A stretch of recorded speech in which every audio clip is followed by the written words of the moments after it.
Hello dear students, इस video में हम आपका क्लास 8th का इंग्लिश का ये जो आपका मिड टर्म एग्जाम का मॉर्निंग शिफ्ट का क्वेश्चन पेपर है, इसको हम इस वीडियो में सॉल्व करेंगे और इससे आपको पता चलेगा कि आपने एग्जाम में कौन कौन से क्वेश्चंस के आंसर सही किया है और किस में आपकी मिस्टेक हुई है।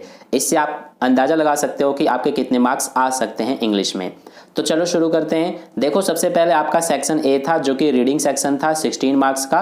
तो इसका फर्स्ट क्वेश्चन आप देख सकते हो। फर्स्ट क्वेश्चन में आपको एक ये पैसेज दिया गया था। इस पैसेज को आपको केयरफुली रीड करना था क्योंकि इसके बेस पे क्वेश्चंस पूछे गए थे। टोटल 5 क्वेश्चंस पूछे गए थे। तो देखो, ये तो आपका पूरा पैसेज था, इसे आपको रीड करना था। बाकी का पार्ट ये रहा। अब इसके बेस पे फर्स्ट क्वेश्चन ये था कि what is each brick of the national war memorial called. तो इसका आंसर हो जाएगा ए टैबलेट। ए टैबलेट यानी कि ए ऑप्शन इसका करेक्ट हो जाएगा। क्या पूछा गया था कि जो हमारा what is each brick of the national war memorial called, जो नेशनल वॉर मेमोरियल है इसके हर एक ब्रिक को, हर एक ईंट को क्या कहा जाता है? अ टैबलेट कहा जाता है। यानी कि ए ऑप्शन इसका बिल्कुल करेक्ट हो जाएगा। इसके बाद देखो सेकंड क्वेश्चन। सेकंड में था कि what is the purpose of the national war memorial according to the passage. यानी कि जो नेशनल वॉर मेमोरियल है इसका क्या पर्पस है? तो इसका पर्पस है to honour the soldiers who sacrificed their lives for India.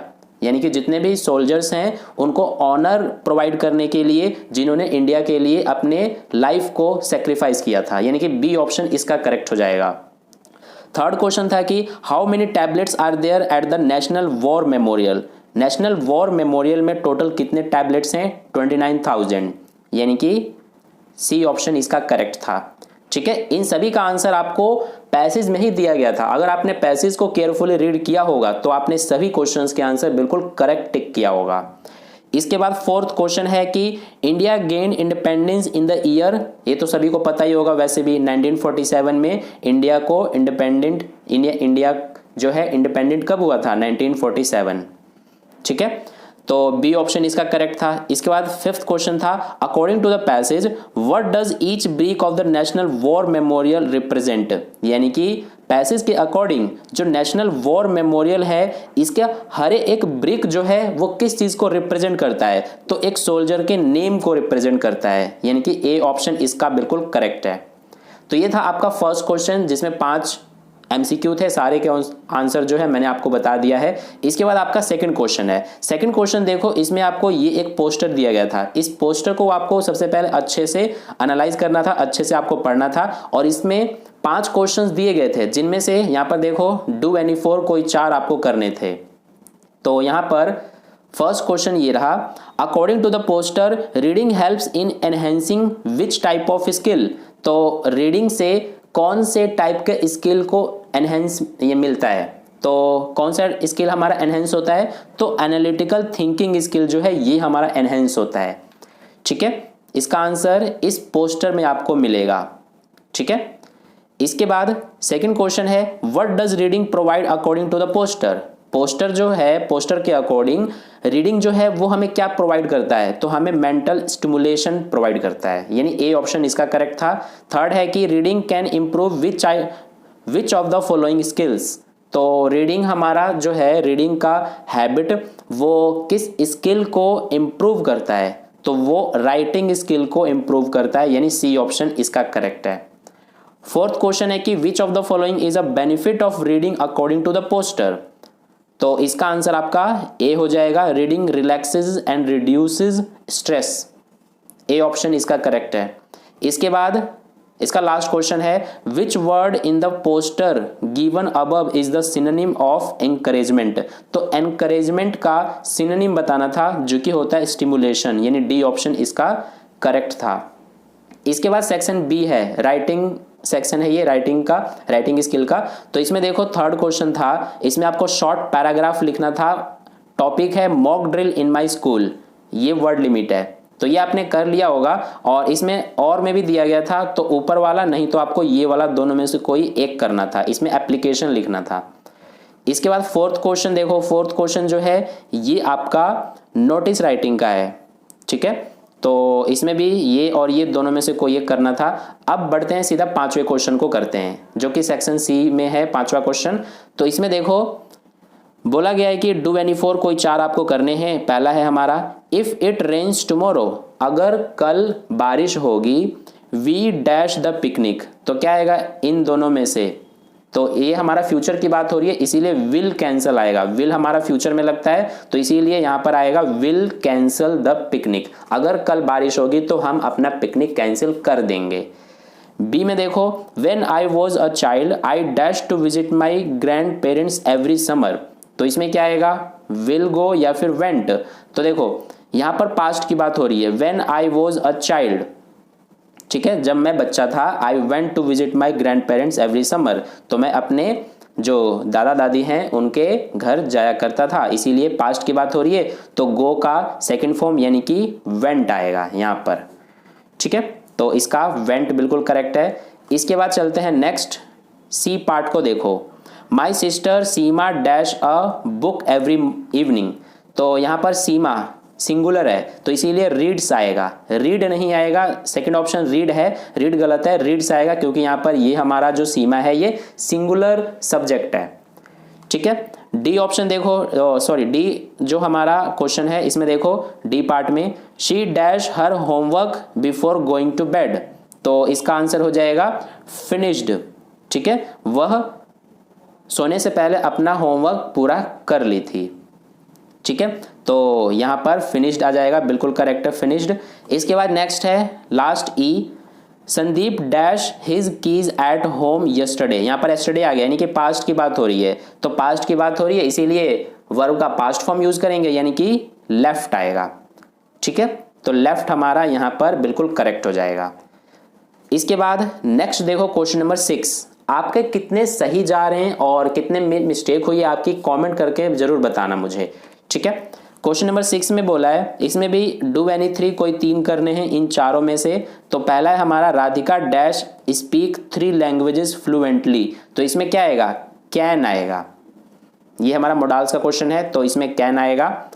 B में देखो you dash be careful while driving a car, तो यहाँ पर मस्ट है ये, ठीक है, तो यहाँ पर मस्ट आएगा क्योंकि ये बहुत ही जरूरी है कि जब हम ड्राइविंग कर रहे हो तो हमें केयरफुल होना चाहिए बिल्कुल, यानी कि बिल्कुल केयरफुल तरीके से हमें ड्राइव करना चाहिए। इसके बाद सी पार्ट देखो she dash probably be late to the meeting since she missed the train, तो यहाँ पर क्या आएगा हमारा, इसमें आ जाएगा वुड। मस्ट तो तब यूज करते हैं जब कोई काम बहुत ही इंपॉर्टेंट होता है, इसमें आ जाएगा वुड हमारा। इसके बाद डी में देखो you dash trying restarting your computer to fix the issue, तो यहाँ पर एडवाइस दी जा रही है इसीलिए शुड आएगा, ठीक है। तो शुड इसका डी का बिल्कुल करेक्ट है। इसके बाद 7th क्वेश्चन देखो, ये हमारा एरर करेक्शन वाला क्वेश्चन है और इसमें एक बात बता दूं, ये जो करा गया है ना ये बिल्कुल गलत है। मैं अब आपको जो बता रहा हूं वो आंसर आपको बिल्कुल सही मानना है, ठीक है। तो यहाँ पर फर्स्ट ये हमें सेंटेंस दिया है, इसमें एक एरर है और उसकी जगह पे करेक्शन करना है। तो देखो there live a kind little girl named Mia, तो यहाँ पर एक लिटिल गर्ल, एक छोटी बच्चे की बात की जा रही है, यानी कि यहाँ पर सिंगुलर पर्सन है, सिंगुलर हमारा सब्जेक्ट है, इसीलिए लीव नहीं आएगा लीव्स आएगा। तो यहाँ पर इसमें आ जाएगा हमारा एरर में लीव और करेक्शन में हमें लिखना था लीव्स, ठीक है। तो इसका आंसर ये हो जाएगा। इसके बाद नेक्स्ट है मिया लव टू ड्रॉ और पेंट, यहाँ पर और नहीं आएगा बल्कि एंड आएगा, तो इसमें एरर है हमारा और करेक्शन हो जाएगा एंड।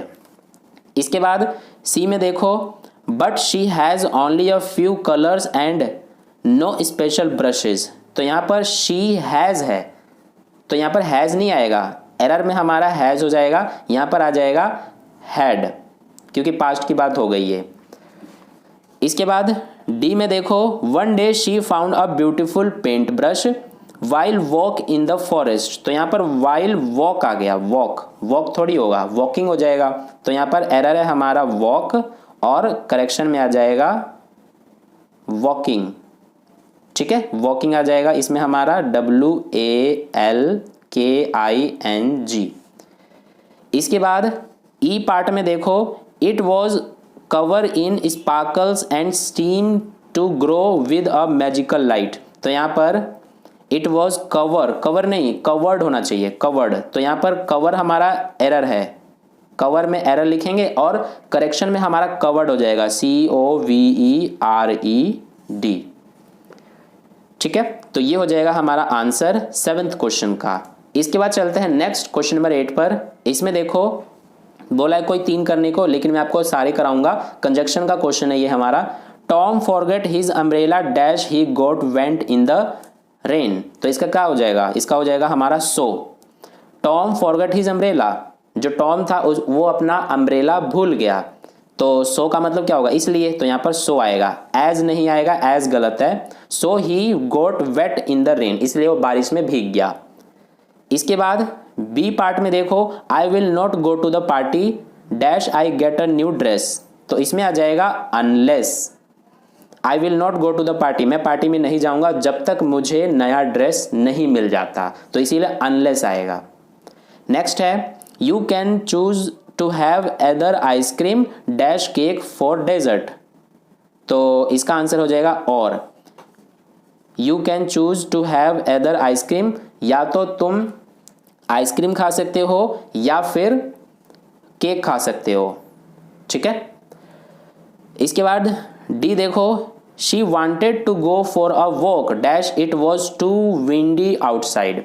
तो यहाँ पर क्या आ जाएगा, बट आ जाएगा। यहाँ पर इसका आंसर हो जाएगा but. She wanted to go for a walk, वो बाहर वॉक के लिए जाने वाली थी, जाना चाहती थी। तो बट आ जाएगा, यानी कि बट का मतलब लेकिन होता है। तो यहाँ पर आ जाएगा बट, यानी कि लेकिन it was too windy outside, बाहर बहुत तेज हवा चल रही थी। इसके बाद सेक्शन डी जो कि लिटरेचर सेक्शन था आपका 18 मार्क्स का।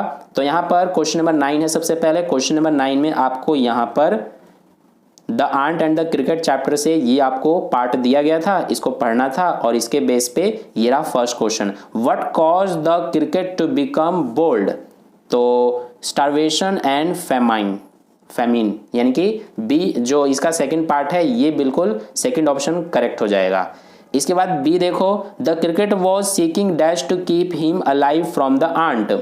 तो इसका आंसर एक तो ये हो जाएगा grain, the cricket was seeking grain and ये फूड भी हो जाएगा हमारा। ठीक है, फूड एंड ग्रेन, यानी कि ये रहा फोर्थ ऑप्शन में बोथ फर्स्ट एंड सेकंड दोनों हमारा करेक्ट है, इसीलिए फोर्थ ऑप्शन बिल्कुल करेक्ट हो जाएगा इसका। इसके बाद सी पार्ट में बोला है the cricket was very happy to get wet. नहीं, ये तो गलत है। ठीक है, यानी कि फॉल्स है, ये हमारा सी का आंसर हो जाएगा false. The cricket was very happy, जो क्रिकेट था वो बहुत ही खुश था, टू गेट वेट, बारिश में भीगने से नहीं, तो इसीलिए फॉल्स है। इसके बाद क्वेश्चन नंबर 10 देखो, इसमें आपका द सुनामी चैप्टर से ये आपको पार्ट दिया गया है, इसको पढ़ के। और ये रहा फर्स्ट क्वेश्चन इसमें, what was Sanjeev's profession in the lesson the tsunami. जो संजीव था उसका क्या प्रोफेशन था, क्या करता था वो, तो वो एक पुलिसमैन था। फोर्थ इसका करेक्ट हो जाएगा। इसके बाद बी है, who called out for help that Sanjeev heard. तो इसका आंसर हो जाएगा the wife of the guest house cook. ठीक है, उसी को बचाने के लिए गया था संजीव, तो यानी कि सेकंड ऑप्शन इसका करेक्ट हो जाएगा। इसके बाद सी देखो, the word swept in the phrase swept away means. तो ये जो स्वेप्ट अवे है, इसमें जो स्वेप्ट वर्ड है उसका क्या मतलब है, तो इसका मतलब है, ये गलत है, पुल्ड विद फोर्स, यानी कि फर्स्ट इसका ऑप्शन बिल्कुल करेक्ट हो जाएगा। ठीक है, तो ये था आपका क्वेश्चन नंबर 10। इसके बाद क्वेश्चन नंबर 11 है जो कि लास्ट क्वेश्चन है। इसमें आप देख सकते हो कि टोटल आपको 5 क्वेश्चंस दिए गए थे और इनके आंसर आपको 30 to 40 वर्ड्स में करना था और पांचों में से कोई 4 करने थे। ठीक है, तो ये आपने कर लिया होगा। तो ये आपका पूरा पेपर था मॉर्निंग शिफ्ट का, इसका सोल्यूशन मैंने आपको करा दिया है। वीडियो को एक लाइक कर देना, अपने दोस्तों के साथ भी शेयर कर देना और अगर आपने चैनल को सब्सक्राइब नहीं किया तो सब्सक्राइब करके बेल आइकन को जरूर प्रेस कर लेना। मिलते हैं फिर नेक्स्ट वीडियो में।